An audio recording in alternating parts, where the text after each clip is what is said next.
Bonjour, je suis Laura. Aujourd'hui, on va décrypter le premier épisode d'En Thérapie.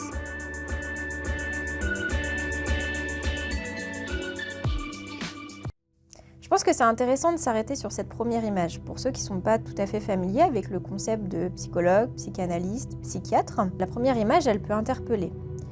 On voit Ariane qui est allongée sur le divan et puis le psychanalyste qui est derrière elle, hors de sa vue. En fait, quand on rencontre un psychologue, un psychothérapeute, un psychiatre, en général, on n'est pas dans cette configuration. On peut soit se retrouver face à face avec un bureau entre nous, ou soit, comme dans mon cabinet, c'est un petit salon et on est en face à face. Quand on rencontre un psychanalyste, on est dans une thérapie qui s'appelle la cure, et c'est un principe qui est assez particulier, c'est-à-dire que justement, c'est là où on peut rencontrer le divan et le psychanalyste qui se trouve derrière nous et qu'on ne peut pas voir. Dans cette proposition, ce qui est intéressant, c'est que le patient peut se sentir délesté de ce regard qui peut l'angoisser. Et donc c'est une proposition, mais encore une fois, le patient est libre de s'allonger ou pas. C'est ce qu'on pourra voir au fur et à mesure dans cette série. Tout à l'heure, vous avez spontanément fait le lien avec des gens enfermés dehors dans la rue, la nuit du 13 novembre, comme vous ce matin, devant ma porte. Vous êtes lourd avec vos interprétations. J'aime beaucoup cette scène parce que je la trouve assez représentative justement de ce que permet la cure et le fait qu'on ne soit pas en face à face avec le psychanalyste. C'est-à-dire que dire à son psychanalyste « Oh là là, vos interprétations, elles sont lourdes », c'est pas forcément évident à dire en face à face. Et peut-être que délester du regard de l'autre, ça permet à Ariane de le dire plus aisément. Bon, mais une interprétation au final, c'est quoi ? Une interprétation, c'est une proposition que fait le psychanalyste à son patient, une proposition de lecture. En fait, que ce soit en psychanalyse ou en psychothérapie plus classique ou d'un autre courant, le patient s'entend jamais vraiment parler. On peut le reconnaître par exemple dans les lapsus, ça nous est tous arrivé de dire quelque chose et c'est pas exactement ce qu'on voulait dire, mais on ne s'entend pas toujours s'être trompé dans le mot qu'on a choisi. Bon, là on va dire que pointer ça pour le psychanalyste, c'est assez facile entre guillemets. On peut dire à la personne « Tiens, vous avez dit ça, est-ce que c'est vraiment ça que vous vouliez dire ?» ou « Qu'en pensez-vous ?» Et puis les interprétations, c'est pas que ça. C'est aussi permettre de faire des liens entre les différents sujets qui sont abordés par le patient. Le patient, il les aborde isolément, il comprend pas bien ce qui fait que, tiens, il y a un souvenir qui lui revient sur tel ou tel événement, il sait pas pourquoi, ça fait irruption comme ça dans sa pensée. Il le partage, mais il comprend pas le lien. Pour lui, c'est comme s'il changeait de sujet. Le psychanalyste ou le psychothérapeute, psychologue, psychiatre, son objectif, c'est justement de réussir à faire entendre les liens inconscients entre tous ces différents sujets. Encore une fois, une interprétation, c'est une proposition de lecture, c'est pas une vérité absolue. C'est ce qu'on verra au cours de la série. Parfois, les interprétations, elles font mouche, et puis parfois, c'est un peu plus compliqué. Là, par exemple, Ariane, elle n'est pas d'accord avec l'interprétation, et on ne sait pas si elle a raison ou pas. Au final, le patient, il est là pour nous aiguiller, pour nous permettre justement de faire des interprétations qui sont plus justes et plus fines. Donc le psychanalyste, en l'occurrence là, ou le psychothérapeute en général, il est là pour faire des propositions de lecture, pour aider le patient à voir les choses autrement, avoir une autre lecture de ses pensées, de ce qu'il a vécu, et permettre de mieux s'en saisir pour faire des choix ensuite à venir qui soient plus cohérents. On travaille vraiment en collaboration. C'est le patient qui donne le matériel et le psychanalyste qui essaye d'en dire quelque chose. Et soit ça fait écho chez le patient, soit ça ne fait pas écho et alors on poursuit le travail jusqu'à faire une autre interprétation qui peut-être là aura davantage de sens. Dans l'ascenseur, il y avait un infirmier que je connaissais pas, qui avait dû être envoyé en renfort par les autres hôpitaux. C'était pas mal. Il avait une barbe de 3 jours, les cheveux en brosse, il avait un air de Daniel Craig. Et je sentais bien son regard sur moi. Et à un moment, il me dit la tristesse vous va bien. Vous vous rendez compte du culot du gars, quoi? Putain, mec, c'est tout ce que t'as trouvé pour me brancher, quoi. La tristesse vous va bien. Vous êtes d'accord avec lui? Vous trouvez que la tristesse me va bien? Je pense que la tristesse, ça ne va bien à personne. Dans cette scène, on voit les prémices de la relation transférentielle et amoureuse qui va se jouer plus tard entre Dayan et Ariane. On reviendra sur la notion de transfert un peu plus tard, mais l'idée c'est de se dire que déjà là, il se passe quelque chose qui tente de sortir du cadre. Concrètement, En fait, Ariane, elle explique que du coup, cet infirmier lui a dit voilà, certaines paroles qui ne sont pas forcément agréables à entendre. Pour autant, plutôt que de dire ce qu'elle en pense, ce qu'elle a ressenti à l'entendre de ces paroles, ce qui là serait véritablement le travail de l'analyse, elle retourne ces paroles en demandant l'avis au psychanalyste, c'est-à-dire est-ce que lui aussi trouve que la tristesse lui va bien. Plutôt que de se prendre à ce jeu-là, c'est-à-dire de sortir de sa posture d'analyste et de dire ce qu'il en pense, est-ce que la tristesse lui va bien ou non, alors que c'est pas le rôle du tout d'un analyste de penser ce genre de choses, ça n'avancerait en rien la thérapie. Donc il lui répond quand même, mais avec une réponse qui est très large, c'est-à-dire en ne la visant pas directement, en ne disant pas si effectivement la tristesse lui va bien ou non, mais en parlant en général. Ça permet du coup de ne pas la frustrer sans la laisser sans réponse, mais en même temps de ne pas la viser et donc que chacun puisse rester à sa place et d'analyste et d'analysant. Vous savez ce qu'on dit sur les chirurgiens? Qu'après une opération longue et difficile, ou même quand ça se passe pas bien, on a toujours besoin de se vider les... Enfin voilà, je vais pas vous faire un dessin. Dans le service, on appelle ça le coup de queue après le coup de scalpel. Freud appelle ça plus prosaïquement la pulsion de vie. Ah, la pulsion de vie. Alors c'est quoi? Concrètement, Freud il développe ce concept de pulsion d'abord, et puis ensuite de pulsion de vie opposée à la pulsion de mort. La pulsion, Freud la décrit comme un moteur, c'est-à-dire ça nous permet d'agir. La pulsion de vie, c'est plutôt celle qui cherche la satisfaction, le plaisir, et la pulsion de mort, celle qui démolit, celle qui détruit.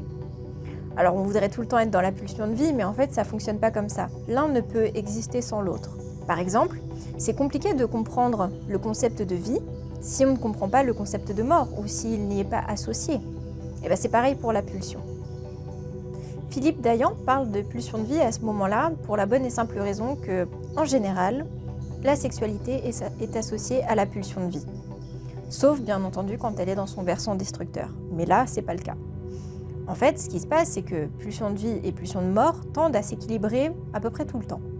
Parfois, il y en a une qui est un peu plus prédominante, mais en général, ça s'équilibre.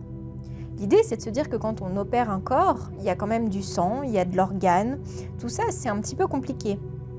Et aussi, la responsabilité d'avoir son patient sous sa charge, d'avoir sa vie entre ses mains, ça aussi, c'est un peu compliqué. Et donc, ça tend vers quelque chose d'un peu destructeur pour le psychique. Donc, on est du côté plutôt de la pulsion de mort. L'idée, c'est justement que ce coup de queue, après le coup de scalpel, il nous renvoie davantage justement à la pulsion de vie. Et donc, ça équilibre.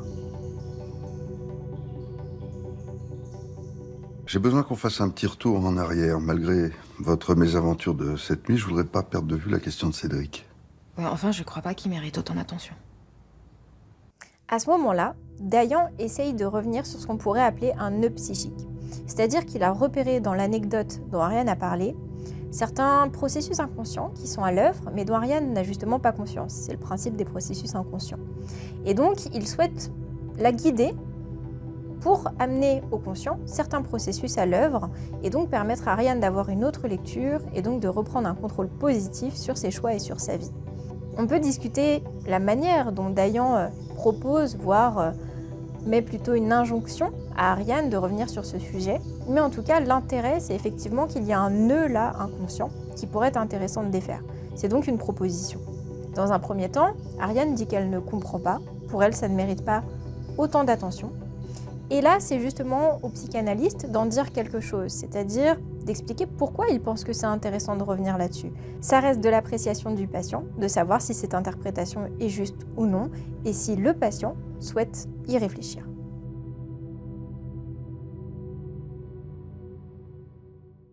Et je lui ai dit, oui, c'est vrai, t'as raison, il va falloir qu'on se décide, parce que c'est soit on vit ensemble, soit on se sépare, voilà. Et lui... Donc finalement, c'est vous qui l'avez posé, ce fameux ultimatum. Bah non.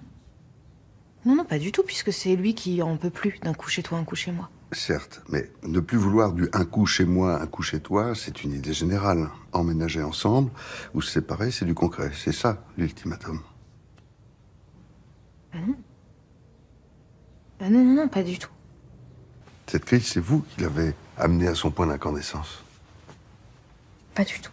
Dans cette séquence, on entend qu'objectivement, Ariane pose l'ultimatum. En effet, elle dit « soit on habite ensemble, soit on se sépare ». Objectivement, factuellement, c'est bien un ultimatum.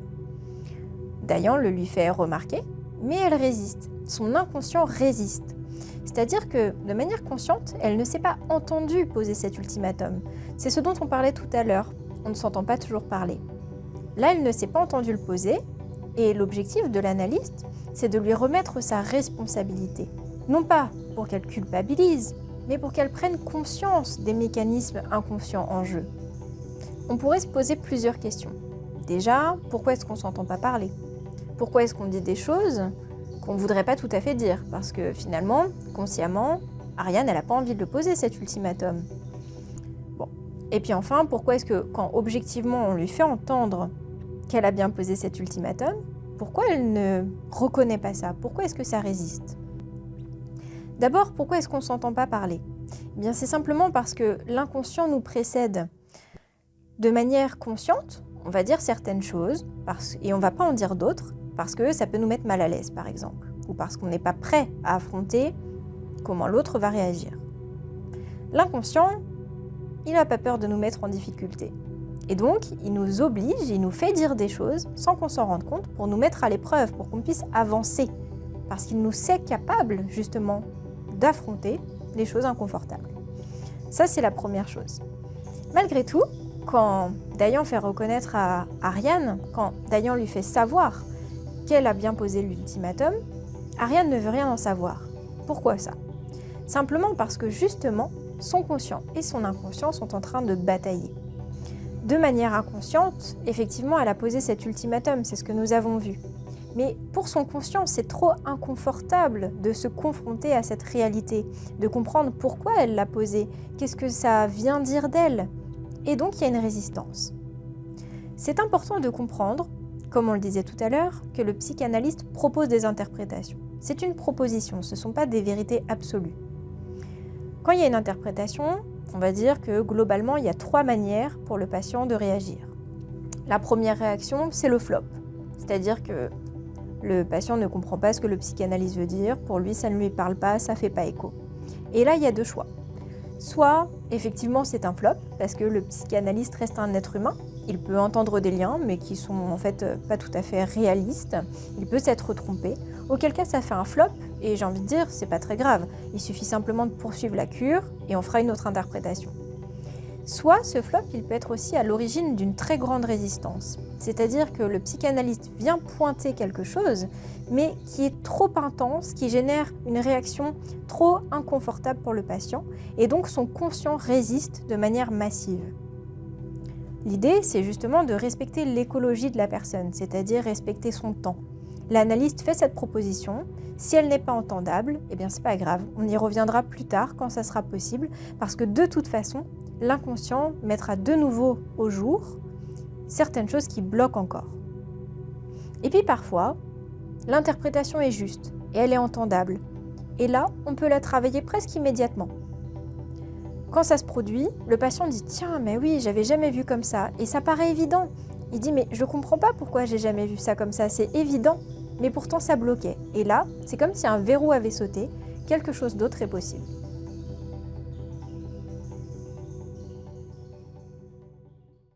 Dans la première, vous me prenez dans vos bras et vous me dites « Moi aussi, je t'aime, Ariane ».